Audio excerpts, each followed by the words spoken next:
एक पति पत्नी के बीच रोज झगड़ा हो जाता।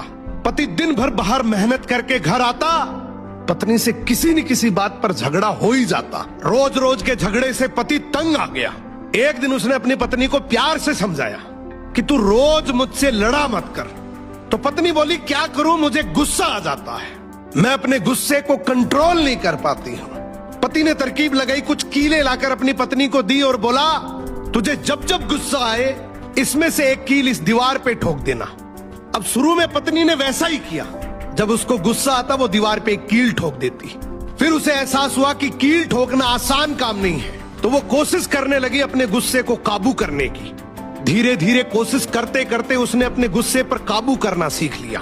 अब रोज का झगड़ा होना भी बंद हो गया।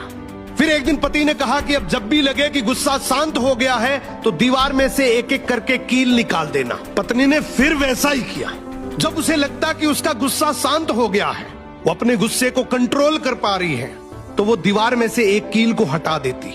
अब समय के साथ दीवार से कीलें तो सारी हट गई, लेकिन उन कीलों से दीवार पर हमेशा के लिए बहुत गहरे निशान पड़ गए।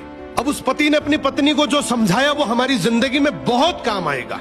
पति ने कहा कि बिल्कुल ऐसे ही गुस्से में जब हम किसी के दिल को चोट पहुंचाते हैं, अपने शब्दों से, अपने लहजे से, अपनी प्रतिक्रिया से, चीखते हैं, चिल्लाते हैं, अपशब्द बोलते हैं, कड़वे शब्द बोलते हैं, तो उनके दिल पर भी इतने गहरे निशान पड़ जाते हैं। उसके बाद हम कितनी भी बार माफी मांग ले, वो निशान नहीं मिटते। गुस्सा आना नैसर्गिक है, नेचुरल है, ये पार्ट ऑफ लाइफ है। लेकिन इस गुस्से को कंट्रोल करना, इसको काबू करना, ये एक आर्ट ऑफ लाइफ है, ये एक कला है।